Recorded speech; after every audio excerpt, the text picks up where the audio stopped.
гледачы, наколькі вы захапілі наш пачатак трансляцыі, дзе я спрабаваў расказаць, што мы, Еўрарадыё, знаходзімся зараз на канферэнцыі «Новая Беларусь», і тут у кулуарах хочам распытаць людзей пра іх рэфлексіі, пра тое, што яны тут хочуць для сябе знайсці, ці што яны самі сюды прынеслі. І вось першы чалавек, якога мы сустрэлі, гэта Зміцер Шчыгельскі, які сам выскачыў на нас, і мы яго радасна злавілі, таму што павітацца, даўно не бачыліся, ну і, безумоўна, вельмі цікавая ўсё ж таки ваша рэфлексія на гэтыя 5 гадоў. Дзе мы па выніку апынуліся? Мы апынуліся ў Варшаве, павінны быць Мінску. Добра, а ў якім стане мы апынуліся? Мы апынуліся ў значна горшым стане, чым былі 5 гадоў назад. Мы бачым, што адбываецца дэпалітызацыя і ў Беларусі, і за межамі Беларусі. Мы бачым, што колькасць людзей уцягнуты ў палітычны працэс, актывізм, грамадскую актыўнасць, яна памяншаецца. Але гэта непазбежны натуральны працэс паміж перыядамі палітычнай крызы. Гэта натуральны працэс, які адбываўся ва ўсіх краінах, ва ўсю історыю там за апошнія 400, 500, 600 год. І нічога з гэтым зрабіць нельга. Пытанне ў тым, ці будзем мы гатовы да наступных магчымасцей, ці не. Што для гэтага трэба зрабіць сёння, вот у гэты перыяд крызы, як вы кажаце, каб быць гатовым? Не, крыза якраз была ў 20-м, калі мы не скарысталіся. А зараз перыяд паміж крызамі, калі рэжым узмоцніўся, мае кантроль над насельніцтвам на тэрыторыі, калі мы бачым, што з дапамогай рэпрэсій грамадства ўнутры Беларусі задаўлена. Але праблемы, якія той канфлікт базісны, які парадзіў 20-й год, гэта канфлікт паміж складанасцю грамадства і прымітыўнасцю сістэмы кіравання, якую выкарыстоўвае Лукашенко, ён павінна будзе. Наша задача быць да яе падрыхтаванымі. І перш за ўсё Беларусі, ну і наколькі гэта магчыма, гэта ў эміграцыі, таму што я заўсёды казаў, што эміграцыя і цэнтры в эміграцыі могуць выконваць толькі сервісную ролю для беларускага грамадства. Дзякуй вялікі.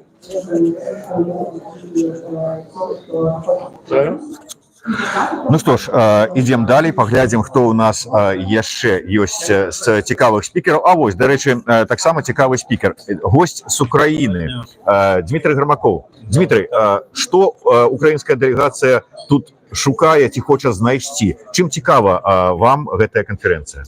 Ну, перш за все, тим, куди піде далі білоруські демсили в своєму розвитку. Чи стануть вони такі інституційною урядом у вигнанні, чи так і залишаться дискусійним клубом по інтересах, те, що відбувається наразі на сьогодні.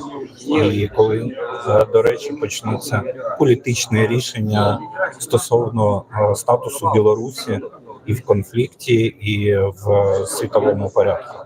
Але ці зменяцца зараз адносіны? Мы ж ужо ведаем, што ўсё ўжо зараз мір будзе падпісаны па Ўкраіне. Трамп анансаваў, і калі сітуацыя будзе замірэнне, то нейкія новыя адносіны з Беларусю чакаюцца? До речі, Трамп нічого не анонсував, він анонсував зустріч з Путіним, і не більш того. А умови миру, допоки вони не узгоджені і не обговорюються. Тобто ті умови, які існують з боку Росії, вони за межами тих червоних ліній, які існують для України і українців. Саме тому це поки що чиясь уява і занадто завищені очікування від цієї зустрічі. Подивимось, навіть з Кім Чен Іном вони зустрічались 3 рази, але ж Північна Корея, як була, залишається під тиском і під санкціями. Тому подивимось, чим закінчиться, поспілкуються. Дмитро, мы з вами не один раз говорили про тое, як змяняецца стаўленне украінцаў да Беларусі, беларусаў у залежнасці ад таго ці іншага. Там полк Каліноўскага працуе на паляпшэнне іміджа, але зараз вядома, што шмат прадпрыемстваў у Беларусі працуе на расійскі ваенны комплекс. Адкрываюцца заводы па вырабу шахедаў. Гэта як уплывае інфармацыя на адносіны паміж беларусамі і украінцамі? Ну, звісно, що вона впливає негативно, адже широкий загал українців, він орієнтується на Мінськ, а не на ситуацію в білоруських демократичних силах і їх бачення. Саме тому, звісно, що це буде і в подальшому погіршувати відносини міжнародні і між людьми. Тому я вважаю, що тут потрібно або активізувати роботу по визволенню Білорусі від російської навали і, скажімо так, розпочати шлях до відходу Білорусі від російських агресорів.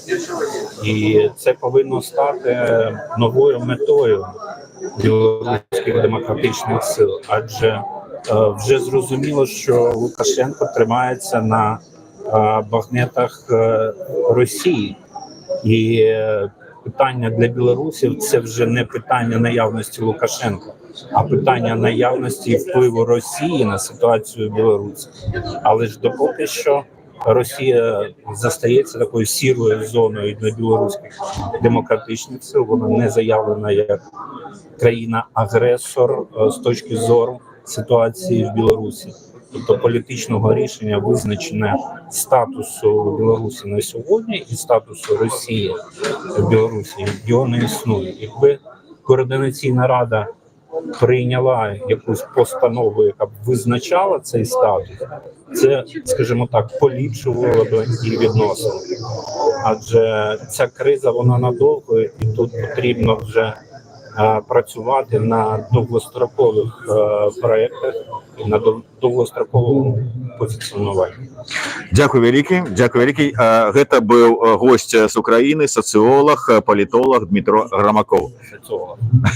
Сацыолог, без палітолога. Да. Дякую вялікі. Ну што ж, я папрасіў бы наших слухачоў і гледачоў, што там у нас звальваецца. Так, дайте мы поглядим. Так, все нормально. Так, добра, тады, калі ўсё нормально з трансляцыяй, калі ўсё нормально з гукам і ўсё астатняе, пішыце, калі ласка. Моя выдатная гука-відэааператарка перадач, калі будуць нейкія пытанні альбо нейкія цікавыя заўвагі, давайте падыдзем. І можна мы пераб'ем вас на хвіліночку, падыдзем да нашага выдатнага эканаміста Дмітрия Крука.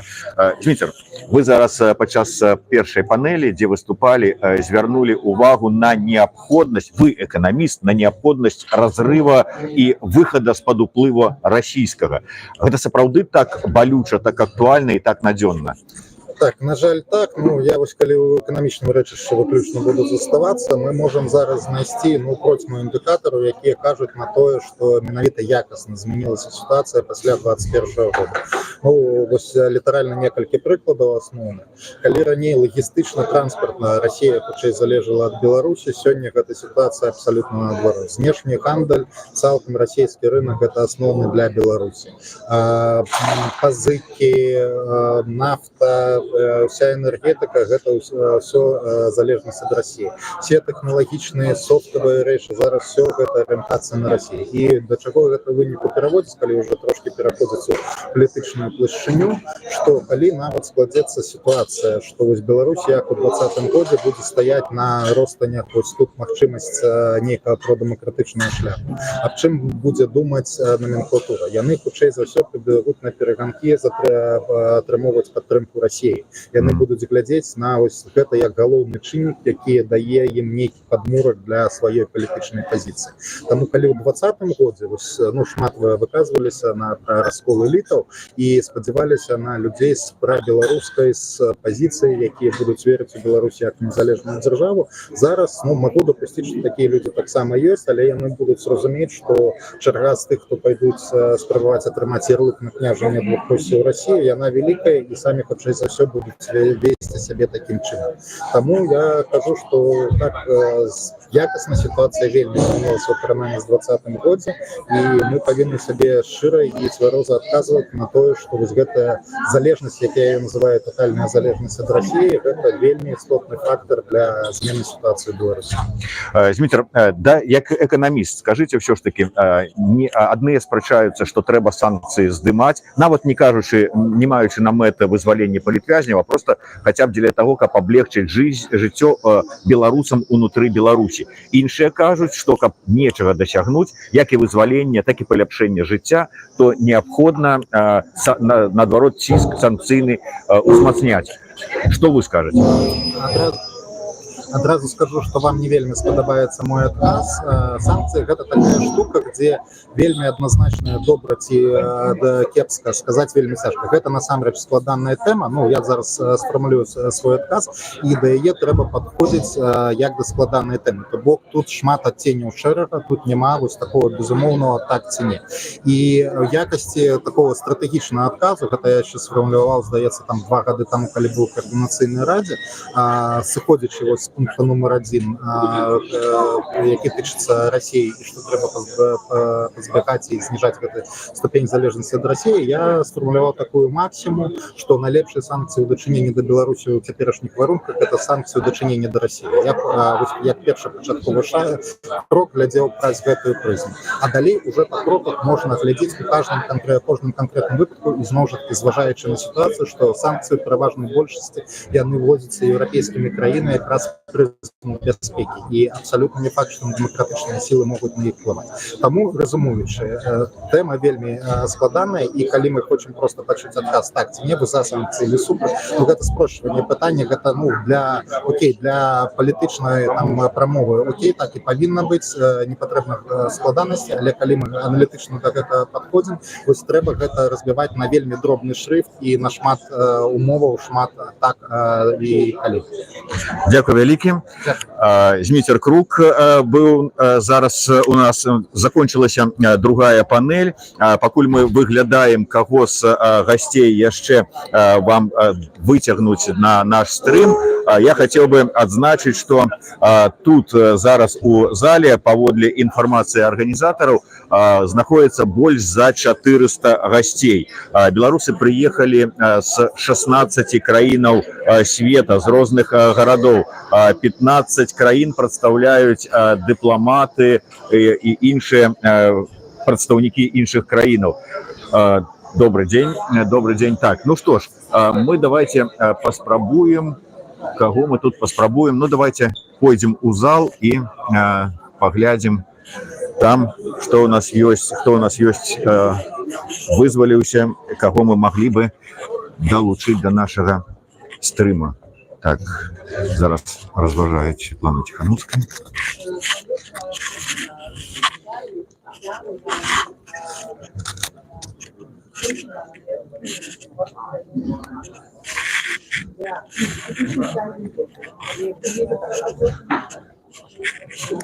Могу отказать. Валерий Ковалевский и Татьяна Ходыч были запрошены, отклонились.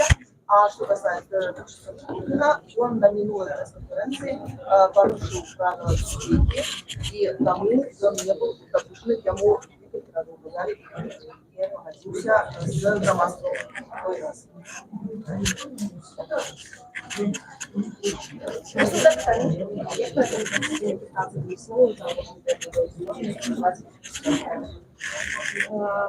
Я вижу, что Беларусь находится маючи так мало инструментов, информации, как называть, выжить эту ситуацию.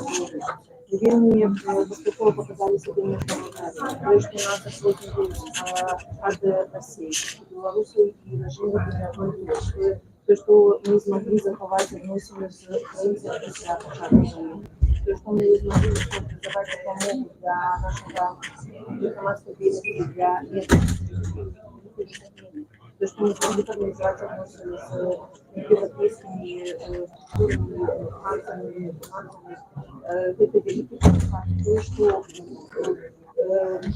Лукашенко помогали международные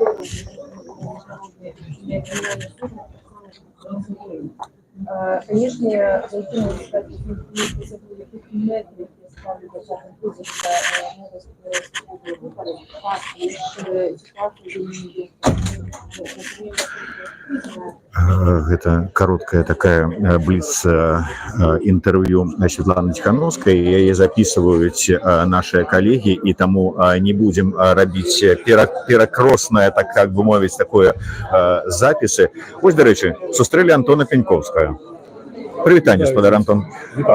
Давайте, может быть, вы нам с пункту гледжання того, что адбываецца на фоне вот США, перамовы России, якія перспективы у Беларусі? Слухайте, вельмі цяжка зараз казаць, бо асабліва зараз мы бачым, як той же Кремль крыху путаецца ў паказаннях, калі так можна сказаць. Ну і Дональд Трамп таксама робіць гучныя заявы. Вось мы бачылі тое, што ён прамовіў літаральна там учора ноччу падчас гэтай прэс-канферэнцыі з прэм'ер-міністрам Арменіі і прэзідэнтам Азербайджану. Але што можна шчыра сказаць на дадзены момант, што сюжэт можа неяк зрухнуцца, бо для Беларусі можа быць нейкая в окно магчымасцю альбо в акенцы магчымасцю. Мы можам пабачыць нейкія змены, бо вось гэтая фрустрацыя, якая магчыма накапілася ў часткі грамадства за апошнія 5 год, яна можа быць крыху зрухнутая нейкімі кардынальнымі геапалітычнымі зменамі, і тады, можа быць, мы пабачым нейкія пазітыўныя змены. Вы ведаеце, Зміцер, наколькі я пазітыўна, аптымістычна гляджу на будучыню. Але калі паглядзець на стан дэмакратычных сілаў, якімі яны знаходзяцца сёння, як вы лічыце, яны здольныя будуць імгненна скарыстацца вось гэтым вакном, форткай, шчылінай магчымасцяў? Ну, па-першае, яны ёсць. На працягу апошніх 5 год мы бачым, як дэмакратычныя сілы захаваліся. Увогуле, гэта той феномен, якога мы не мелі до 2020 года. Здольнасць і нездольнасць, гэта пакажа хутчэй практыка. Вельмі цяжка зараз аналізаваць магчымасць зрабіць тое, што ніколі не рабілася ў гісторыі Беларусі. То бок я ўсё ж такі гляджу на гэта з пункту гледжання такого кампаратывісцкага і хутчэй такого кейс-стадии.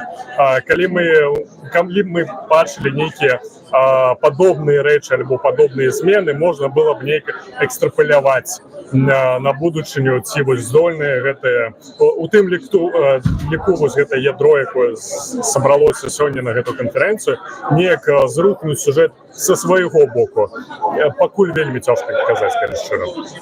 Дзякуй вялікі. Антон Пеньковскі, амерыканіст, быў вот за нами. Я хотел бы, может быть, зрабіць такую невялічкую абвестку для усіх наших цяперашніх слухачоў і гледачоў. Мы зараз не будем падыходзіць і браць каментар у Сергея Тихановскага. Справа ў тым, што Сергей Тихановскі прыйдзе ў студыю Еўрарады сёння. О 19 гадзіне у нас будзе наўпроставы стрым са студыі Еўрарады. Так што, калі ласка, дасылайце свае пытанні. Абвестка ёсць ужо ў нашых сацыяльных сетках. Можете там пад абвесткай альбо ў тэлеграм-канале Еўрарады, альбо на нашым ютубе задаваць свае пытанні, і спадзяемся, што у нас будзе магчымасць перадаць іх Сергею. Мы працягваем ці робім перапынак, спыняемся, працягваем, тады, калі ласка, пойдзем далей. Ага, да. Так, давайте глядзець, хто у нас ёсць яшчэ цікавы, да каго можна было б звярнуцца з пэўнымі пытаннямі па рэфлексію. Так, ну вось, да прыкладу, стаіць, схаваўшыся ад усіх нас, спадар Александр Добровольскі. Спадар Александр, як вы ацэньваеце стан дэмсілаў і ввогуле беларускага грамадства па выніку гэтых 5 гадоў? Вот як чалавек з багатым палітычным і грамадзянскім досведам. Ну, мой досвід сапраўды вялікі, я памятаю розныя часы, і такога аб'яднання вакол агульнай мэты я не памятаю раней. Яго не было. Было шмат людзей, якія займаліся беларускай справай і хацелі дамагчыся дэмакратыі. Але гэтых людзей было шмат на такім узроўні 50 тысяч сацыёлагі лічылі на ўсю Беларусь. А зараз у нас, ну, як мінімум там мільён з чымсьці штосьці робіць. Нават тыя, хто страцілі надзею, але, можа быць, яны захоўваюць у своей душе жадание этих змен. Что до поравнания за 5 годов? В 2020 году у нас был великий энтузиазм, годность, все, надея, але не было готовых структур, которые бы были готовы, когда что-то изменится, уже начать действовать. Зараз у нас эти структуры створені. Не все они працуюць эффективно, але мы значно в большей ступени готовы до змены теперь, чем были в 2020 году. Вось тому треба заховать этот потенциал, який есть, и сделать так, чтобы этот потенциал мог быть використаний для змены. То, что мы не смогли сделать в 2020 году. Дякую вялікі. Александр Добровольскі, палітычны дорадца Святланы Тихановскай. Каго мы пойдзем яшчэ? Я б хацеў бы злавіць, калі мы не кажам уже про таких спікераў такого ўзроўню самага вышэйшага. Выбачайце мяне, конечно, за гэтае слово, але дзесьці тут бегаў галоўны скандаліст дэмакратычных сілаў апошняга часа Іван Краўцоў, але нешта я яго не бачу. Ага, вось мы яго і бачым. Іван, дагаворыце пазней. Пракаментуйце, калі ласка, як вы гэта любіце? Што-небудзь такое скандальнае скажыце з нагоды гэтай канферэнцыі. Скандальна. Ну, вельмі прыкметна, што гэта канферэнцыя адбываецца ў час, калі вось такія навіны. У чацвер, у пятніцу было аб'яўлена, што рыхтуецца сустрэча Пуціна і Трампа. І вот сёння появіліся навіны, што яна будзе ў Алясцы. Зеленскі ўжо адрэагаваў і сказаў, што ён не саступіць ніякіх тэрыторыяў. Аднак я не ведаю, можа гэта не памешае Трампу застрэцца з Пуціным, аб чымсьці дамаўляцца. Гэта дадало нейкі дадатковы імпульс канферэнцыі «Новая Беларусь»? Гэта дадало, я буду казаць пра гэта на панелі па санкцыях, таму што большасць санкцыяў уводзіліся з-за вайны в Украіне. І была то, што прапанаваў кабінет, гэта гарманізацыя санкцый. То бок зараз, калі здымуць санкцыі з Расіі, гэта азначае, што здымуць з Беларусі. То бок мы этот инструмент пропадзе. То бок мы той вот инструмент, які про які казала Святлана Тихановская, які Дэмсіла не хочуць выпусціць з рук. Так, ён пропадзе натуральна. І там останецца вельмі мала гэтага. І мы не паспелі гэта ім скарыстацца для вызвалення палітвязняў. І гэта вось вельмі як бы балюча. То есть яшчэ не наступіў гэты момант, а вы уже хочаце указаць, што Дэмсілы прайгралі. Я не хочу гэта казаць, але ж я хвалююся, я вельмі хвалююся, я не ведаю, я не чую адказаў, якая стратэгія у Дэмсілаў на гэты выпадак, калі вось яны утрачваюць гэты інструмент. То бок яны гатовы тады дамаўляцца з рэжымам, не гатовы ў гэтай сітуацыі. Я ўсё разумею пра перамовы з пазіцыі ціску сілы, але ж калі мы гэты ціск утрачваем, што мы тады робім? Мы гатовы тады сказаць, што так, 20-й год уже прайшоў, мы перагортваем старонку, але ж мы патрабуем спынення масавых рэпрэсіяў, напрыклад.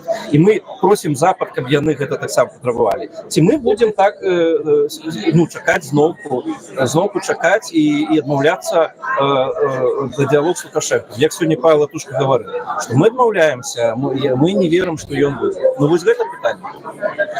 Дзякуй вялікі. Вот неких таких оптимистичных пакуль на будучае, на ближайшее будучае нема у вас. Я лічу, што любое спыненне войны в Украине это для Беларусі добра. Я паглядзеў гэта інтэрв'ю The Times Лукашэнкі, якой Саймон Шустеру. Выглядае Лукашенко кепска. Выглядае, што ў яго складаная сітуацыя. Выглядае, што ўжо еле-еле маневруе. Што уже што з расійскай стороны ідзе ціск беспрэцэдэнтны. Трэба як-то выплываць, то есть трэба как-то гэта прыводзіць все ў парадак. І тут ён, конечно, вінаваты, што яны вось гэта вот каўромы усе павыганялі, табе павыганялі, мяне павыганялі, людзей пасадзілі. Гэта непрымальна. Трэба краіну прыводзіць у нармальны стан, не военны стан, а мірны стан. І калі вайна скончыцца ў краіне, нават на 5 год можа часова, але ж нам патрэбна, вось гэта, я гаварыў пазняк, дыхнуць акно грамадству, каб краіну перавесці на мірны стан. Каб людзі дыхнулі, каб Лукашенко супакоіўся, умацаваць суверэнітэт і незалежнасць. Вось і все. Да, дякую вялікі. Вот бачите, самая нечаканая коллаба палітычная апошніх часоў, якая толькі могла быць, это Иван Кравцов и Зянон Станиславович Пазняк. То есть их позиции сходятся. Это так, это так. Дякую. Зараз вот мы просто пройдем мимо, потому что, як я уже казал, мы не будем задавать зараз питання Сергею Тихановскому, потому что с Сергеем Тихановским, як я уже казал, у нас будет эфир, прямой эфир о 19-й године со студии Еврорады. Сергей, готовы отказать на все абсолютно питания? Нет. Я был недавно на Белсайте, и они как накинулись там какие-то гроши, жонки, там мои какие-то гроши, какие-то удары мощные по лукашизму. Еще что-то. Уже, казалось бы, про деньги эти Светланы уже, по-моему, 5 лет назад это все было. Мне Лукашенко сам про это рассказывал в 2020 году.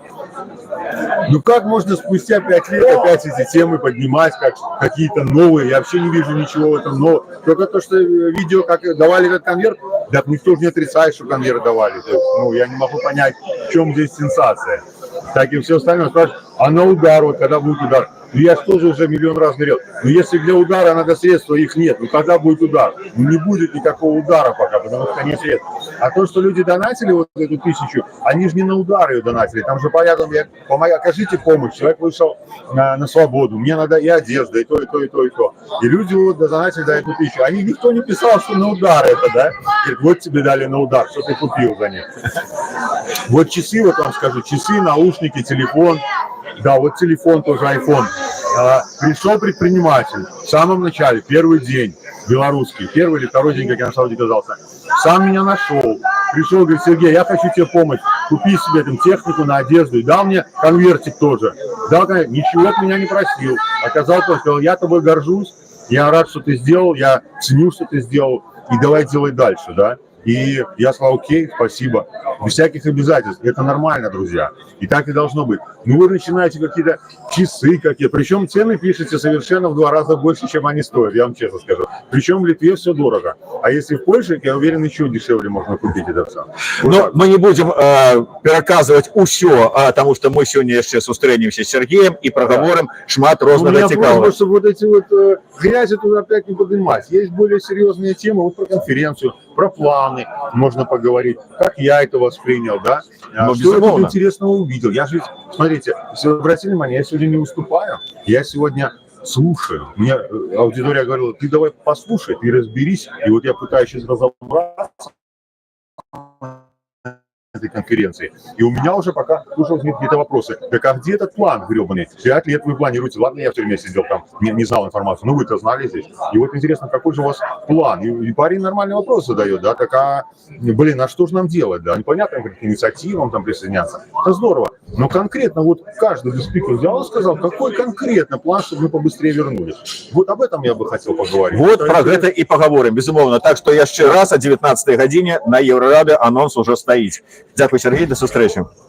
Ну что ж, можна паглядзець, каго мы яшчэ можем, хаця ўжо пачалася трэцяя панель, але відаць будзем завяршаць нашу стрым цяпер. Паглядзім, можа яшчэ вернемся. У любым выпадку о 19-й гадзіне глядзіце наш стрым з Сергеем Тихановским. До сустрэчы. Жыве Беларусь.